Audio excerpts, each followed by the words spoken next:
5 number আকিকা করা। রাসূলুল্লাহ সাল্লাল্লাহু আলাইহি সাল্লাম বলেন, ইন্নাল ইয়াহুদা তাউক্কু আনিল গুলাম ওয়ালা তাউক্কু আনিল জারিয়া। ইহুদিরা ছেলের আকিকা করত, মেয়ের আকিকা করত না। ফাউক্কু আনিল গুলামি শাতাইন ওয়া আনিল জারিয়াতি শাতান। তোমরা ছেলের পক্ষ থেকে 2টি ছাগল আকিকা করবা, মেয়ের পক্ষ থেকে 1টি ছাগল আকিকা করবা। তাহলে ইহুদিদের অভ্যাস ছিল, তারা ছেলের আকিকা করত, মেয়ের আকিকা করত না। আমাদেরকে নবী বললেন, তোমরা ছেলের পক্ষ থেকে 2টি, মেয়ের পক্ষ থেকে 1টি পশু আকিকা করবা। মাসালা হলো, কারো যদি সামর্থ্য কম থাকে, ছেলের পক্ষ থেকে 1টি পশু আকিকা করলেও সুন্নাহ আদায় হয়ে যাবে ইনশাআল্লাহ, যদি সামর্থ্য কম থাকে। কত গেল? 5। 6 নাম্বার শিশুর সুন্দর নাম রাখা। এটা গুরুত্ব দিবেন, সুন্দর নাম রাখা। আবু দাউদের 4949 নম্বর হাদিস, ক্বালা রাসূলুল্লাহি সাল্লাল্লাহু আলাইহি ওয়াসাল্লাম, আহাব্বুল আসমাই ইলাল্লাহ আবদুল্লাহি ওয়া আবদুর রহমান। রাসূলুল্লাহ সাল্লাল্লাহু আলাইহি সাল্লাম বলেন, আল্লাহর কাছে সর্বাধিক পছন্দনীয় নাম হলো আব্দুল্লাহ, আব্দুর রহমান। হাদিসে আসছে, সাহাবা একরাম নবীকে জিজ্ঞাসা করলেন, হুজুর, সন্তানের জন্য মা বাবার অন্যতম করণীয় কি, আমাদেরকে একটু বলেন তো। নবীজি বললেন, আইয়ুহসিনা ইসমা ওয়া ইউহসিনা আদাবা। মা বাবার জন্য কর্তব্য হলো সন্তানের সুন্দর নাম রাখা, আর সন্তানকে আদর্শ সভ্য মানুষ করার জন্য সুন্দর শিষ্টাচার শিক্ষা দেওয়া। এটা মা বাবার দায়িত্ব, কর্তব্য। কয় নাম্বার গেল? 6। 7 নাম্বার শিশুকে মাঝে মাঝে সুন্দর সুন্দর নামে ডাক দিয়া ওরে একটু খুশি করার চেষ্টা করা। মনটা খারাপ, এমন কিছু বলবেন যেন ও হাসি দেয়, ওর মনটা যেন খুশি হয়ে যায়, এমন কিছু সুন্দর সুন্দর নাম ধরে তাকে ডাকা। উপনাম হতে পারে।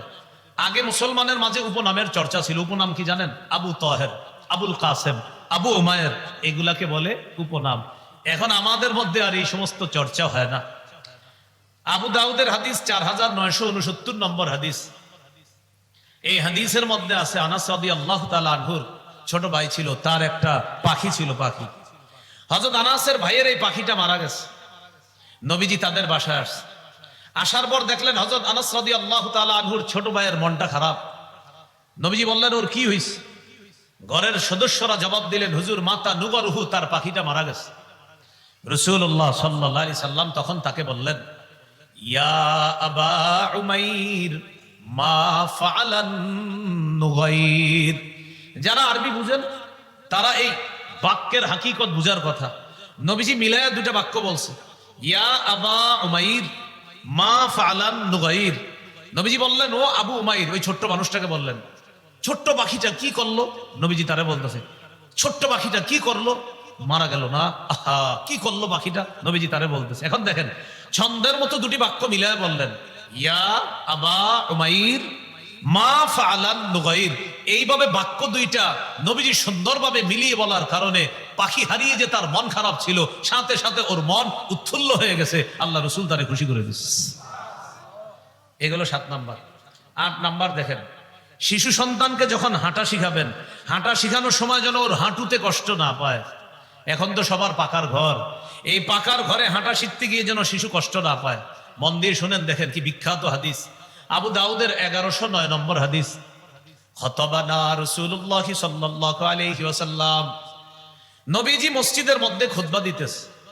ফাআকবালাল হাসান ওয়াল হুসাইন রাদিয়াল্লাহু তাআলা আনহুমা।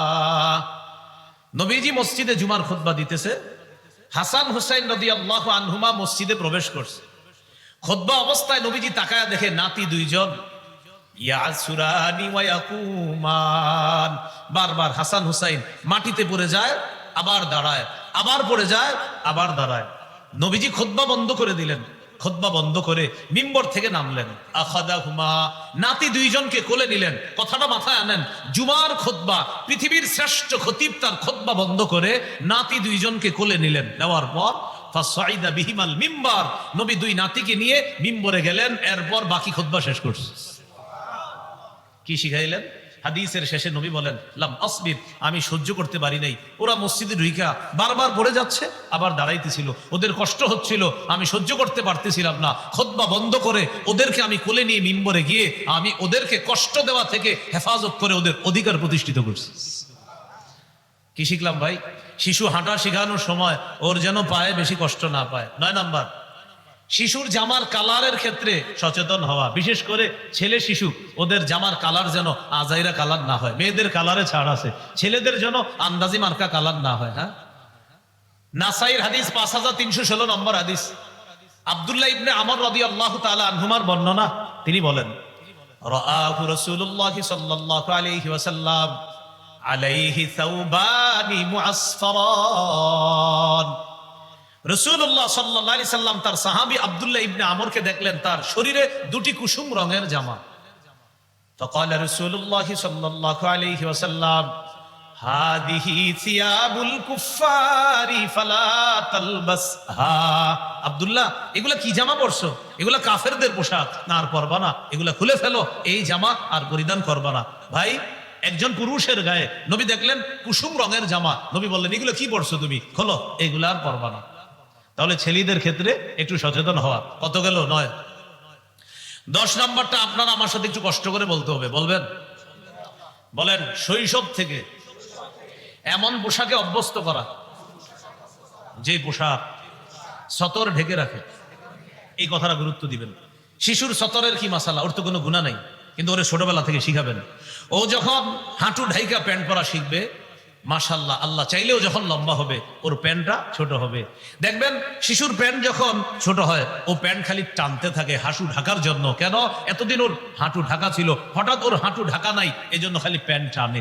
আপনি শুকরিয়া আদায় করবেন যে আমাদের রব আপনার সন্তানের মস্তিষ্কে অসাধারণ একটা বিষয় আল্লাহ তাআলা ফিট করে দিয়েছে, যে ওর মস্তিষ্কে বসে গিয়েছে যে আমি মুসলমানের সন্তান, মুসলমান, আমার হাঁটুটা ঢাকা রাখতে হয়। ওর মস্তিষ্কে আল্লাহ এটা ঢুকাই দিয়েছে। এই জন্য শৈশব থেকে এটা প্র্যাকটিস করা।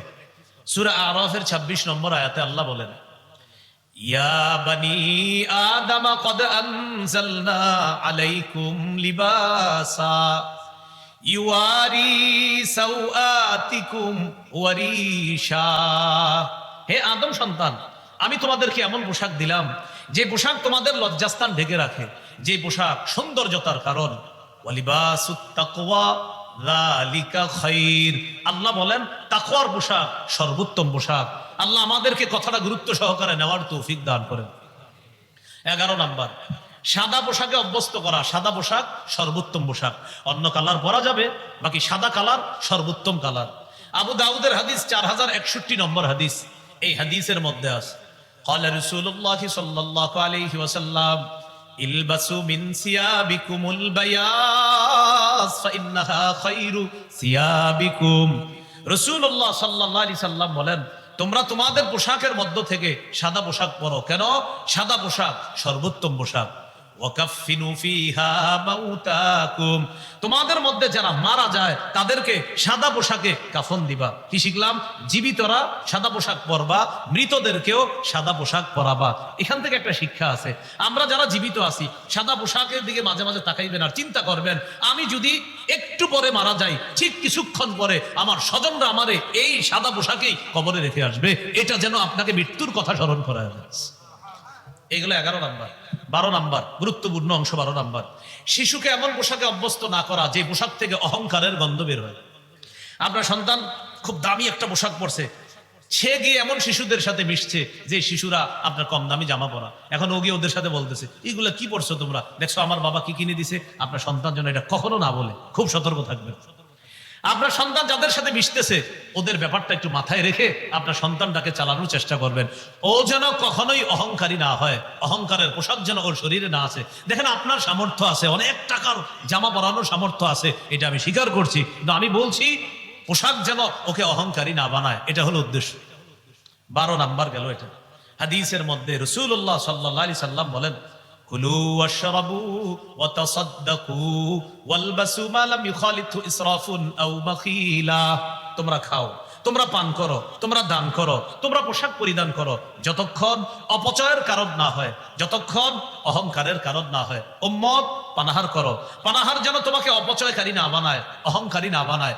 উম্মত তুমি দান করো, দান যেন তোমাকে অহংকারী না বানায়। উম্মত তুমি পোশাক পরিধান করো, শোনো, পোশাক যেন তোমাদেরকে অহংকারী না বানায়, অপচয়কারী না বানায়। আমাদের নবীর এই উপদেশটা গুরুত্ব সহকারে নিয়ে বাস্তব জীবনে আমলে আনার তৌফিক দান করেন। কত গেল? 12। সংখ্যাগুলো একটু গণনা রেখেন, মাঝে যদি আমি উলট পালট করে ফেলি নিয়ে আসবেন। কত গেল? 12। 13 নম্বর, এটা একটু বলতে হবে কষ্ট করে আমার সাথে বলেন। ছেলে শিশুকে রেশম থেকে দূরে রাখা, স্বর্ণ থেকে দূরে রাখা। কাকে? ছেলে শিশুকে রেশম থেকে দূরে রাখা, স্বর্ণ থেকে দূরে রাখা। قال رسول الله صلى الله عليه وسلم الذهب والحرير لأناس أمتي وحرم على ذكورها। রাসূলুল্লাহ সাল্লাল্লাহু আলাইহি সাল্লাম বলেন, আমার উম্মতের মেয়েদের জন্য রেশম হালাল, স্বর্ণ হালাল। আমার উম্মতের ছেলেদের জন্য রেশম হারাম, স্বর্ণ হারাম। আমার উম্মতের ছেলেদের জন্য রেশম হারাম, স্বর্ণ হারাম। তাহলে শৈশব থেকে ওরে এগুলা থেকে দূরে রাখা। 14 নাম্বার, সবকিছু ডান দিক থেকে করার শিক্ষা দেওয়া। সহিহ বুখারীর 168 নম্বর হাদিস, এই হাদিসের মধ্যে আছে কানা রাসূলুল্লাহ সাল্লাল্লাহু আলাইহি ওয়াসাল্লাম ইউজিবুহু তায়াম্মুনু ফিত তানাউলি ওয়াত তারাজ্জুলি ওয়া তুহুরিহি ওয়া ফি শানিহি কুল্লি। নবীজি জুতা পরা, মাথা আশ্রানো, পবিত্রতা অর্জন করা, এমনকি সবকিছু তিনি ডান দিক থেকে করা পছন্দ করতেন। সন্তানকে কিছু দিবেন, ও বাম হাত দিলে আপনি মাথা নাড়ায় বলবেন, এবার ওরা ডান হাত শিখাবেন এইভাবে। এরপরে দিতে দিতে একদিন ও আপনারে বাম হাত দিয়ে ও নিজেই মাথা নাড়াবে, একদিন এমন করবে, ডান হাত দিবে এইভাবে। শুকরিয়া আদায় করবেন যে আমার সন্তানের মস্তিষ্কে আল্লাহ ডান আর বামের গুরুত্বটা আল্লাহ, পার্থক্যটা আল্লাহ ওর মস্তিষ্কে বসায় দিচ্ছে।